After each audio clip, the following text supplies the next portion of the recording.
If Ryuk from Death Note fought against Goku, we wouldn't be witnessing much of a show. Goku would be on his end of the arena, keeping his guard up against an invisible opponent. We might hear the faint scribble of a pen on paper, then watch the Saiyan warrior swing desperately for 40 seconds, trying to hit an enemy he can't possibly touch until his heartbeat stops. For Ryuk, fighting Goku would be boring. He only needs to write his opponent's name in the Death Note, and since he's a Shinigami, he can neither be seen nor touched while doing his work. The fight would be over in under a minute, then Ryuk would go back to eating apples and bugging light.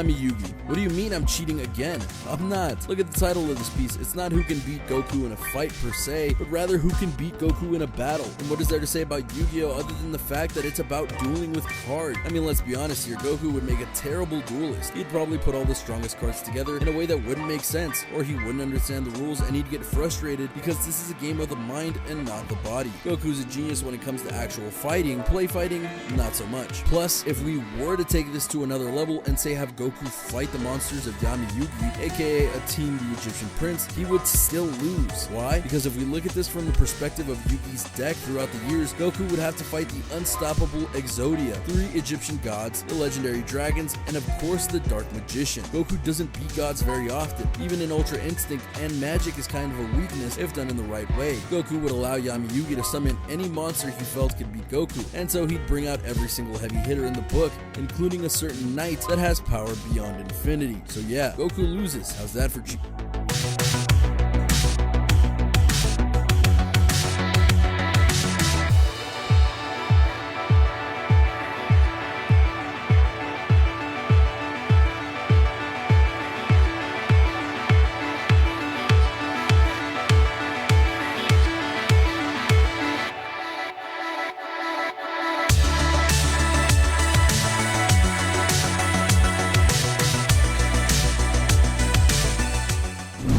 Heading now into the world of Full Metal Alchemist, we deal with one of the most unique and complicated characters in anime that we honestly don't know the full extent of its powers, the truth. For those who don't know Full Metal Alchemist, I'll do a brief recap. In the world that they live in, alchemy is not only real, it's a true source of power that people can use to craft objects, reshape things at their will, and more. But there is one law you're not supposed to break, and that's human transmutation. If you do that, you'll open a portal to another world and find yourself facing the utterly complex being known as the Truth. What is the Truth? That's complicated. I just said so. Basically, he's the god of this world, and he has no problem taking what you want in order to give you what you think you want. In short, no human transmutation ever really works because that's not how alchemy is supposed to go. Plus, to do such a thing, you have to sacrifice something very important to you. In the case of the Eric brothers, it's as part of all of their bodies. And that happened when they were kids. The Truth literally took their bodies from them and smiled as he did it. So, if the Truth was to somehow come out of his dimension to fight Goku, do you really think he would hold back? Especially when he sees that sometimes arrogant personality of Goku and his belief in strength? I don't think so. He'd want to take him down a peg just like he did with Eric's, the dwarf in the flask, and more. And don't hate me for speaking the truth.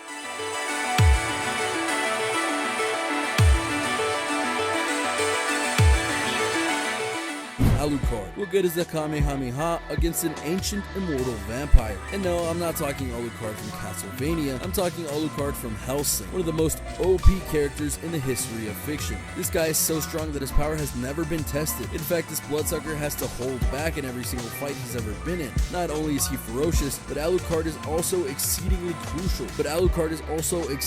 cruel, which is a major problem for Goku, because this means that while Goku is trying to figure out how to kill this vampire, he'll be dealing with increasingly devilish attacks and mental manipulation on a grand scale. His list of abilities is extensive, even in comparison to Goku's. He can regenerate even from being completely annihilated. He can become completely intangible, rendering Goku's punches and kicks practically useless, and he can shapeshift as well. In addition, he has senses that outmatch Goku's in every way, and has perfect accuracy in everything he chooses to do. To top it off, Alucard is a hemophage. He drinks blood. Between his insane power and underhanded capabilities, one bite would be all it took for Goku Goku to become the slave, and knowing Alucard, he wouldn't even fight him until Goku is a blubbering wreck of a person from being beaten down so much. Alucard is so OP that the YouTube show Death Battle doesn't even know if they can put Alucard in one of their matches, which breaks down feats of power and more via real science and math because it's not clear how he even dies. How can Goku stand up against that?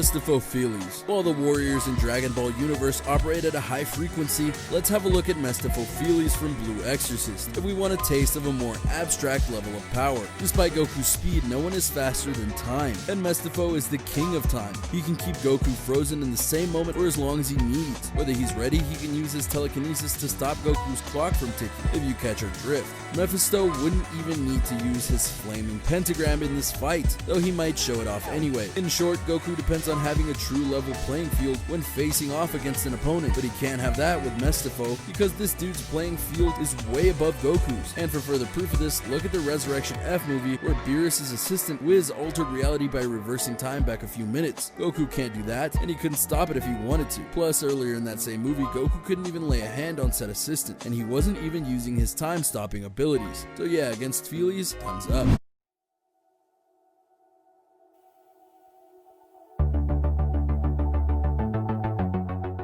Ichigo, don't let the fact that he seems like a senior citizen fool you. Ichigo is one of the most powerful anime characters ever. Regarded to be the strongest man alive, he also loves to eat, and not just any food, but awesome food, especially waffles. Much like Goku, Ichigo also trained under a god. In several fights, Ichigo has emerged completely unscathed, whereas Goku has never once come out of a fight completely unharmed. Like Goku, he can also fly and walk on water as well, lending to the fact that he always has a few tricks up his sleeve. He also regenerates even to the point of returning lost limbs to fighting strength within just a few moments. Goku can't do that. In fact, several battles against lesser opponents such as Captain Ginyu ended with Goku losing because his body has limits that even he can't overcome. So facing off against a guy like Ichigo is a bad idea for Goku. Then again, not unlike a certain character we're going to talk about later, he could be a great sparring partner.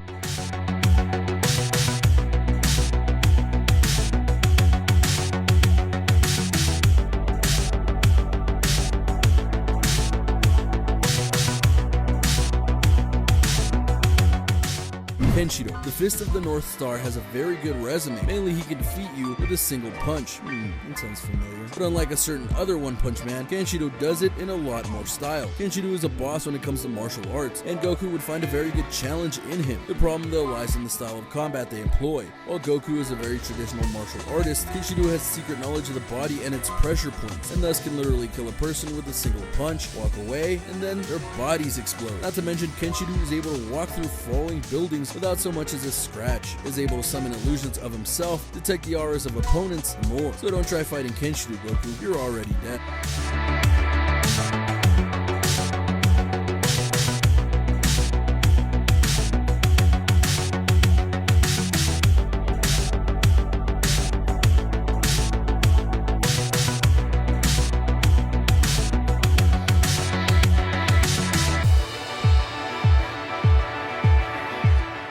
Naruto. Oh yeah, it's on now. Naruto's popularity rivals Goku's. Seriously, it does. In spite of his headstrong, boisterous nature, Naruto would have a nearly infinite amount of time to learn Goku's powers, strengths, and weaknesses. His tenacity would give him the edge here, which is crazy to think about because Goku is known for his tenacity as well. At first, Naruto seems like a weak kid, but he's actually incredibly strong. And possesses a vast array of abilities thanks to the numerous forms and skills he's learned across his ninja training and battles. clouds. He's also known to be capable of destroying an entire moon. In many ways, Goku and Naruto are similar because they are known to be men achieving goals that depend on strength. Naruto may not be able to withstand all of Goku's power in a direct hand-to-hand fight. It stands to reason that his tenacity and nearly infinite stamina and energy would allow him to withstand Goku's onslaught, as well as to dish out quite a bit of damage on his own. Another way of thinking about this is thus: Naruto's signature technique is his shadow clones, where he can make copies of himself that not only act like him, but have the same powers and abilities. In the Dragon Ball world, there are fighters like Cell who can make copies, but the power is divided. Naruto is known to make legions of these shadow clones and then use them together to overwhelm opponents. Plus, when they are beaten, their knowledge goes right back to Naruto, thus giving him in-battle recon skills that Goku can't match. And this doesn't even bring up the power of Kurama or Sixth Path Sage mode or all the other modes that Naruto has. He can beat Goku, believe it.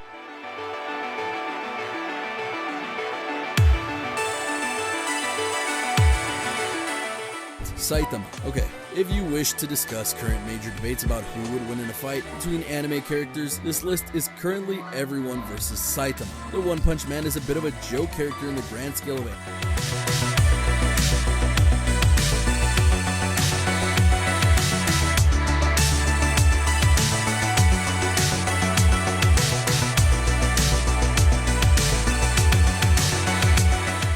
Superman. Nope, I don't care that Superman isn't an anime character. This is by far and large the biggest debate on the internet over the last 20 or so years. Entire forums have been shut down because of the debate between who would win the fight between Goku versus Superman. But how did this rivalry start in the first place? Well, it's not as simple as you might think. You see, while Superman has been around since the 1930s, Goku is much younger in terms of publication history. What is the truth? Well, it's simple really. Superman would win. And there are two very basic reasons. One, Superman's powers is connected to the yellow sun, which makes him more and more powerful the more he basks it in. This means even him walking around Metropolis as Clark Kent is making him stronger. Goku would not be able to discern this fact about him. Yes, Goku can read minds, but Superman has defense against that. So because of this, the two would keep fighting, and Superman would keep getting stronger, while Goku would eventually tire out. The other very basic reason for Superman winning is that if he really wanted to, all he would have to do is grab Goku and take him into space. Superman can breathe in space, and Goku can't. And if you really wanted to dive deep into the forms and the strength levels on and on and on, you would see that Superman is faster, stronger, more skilled, and has counters for just about everything that Goku can put against him.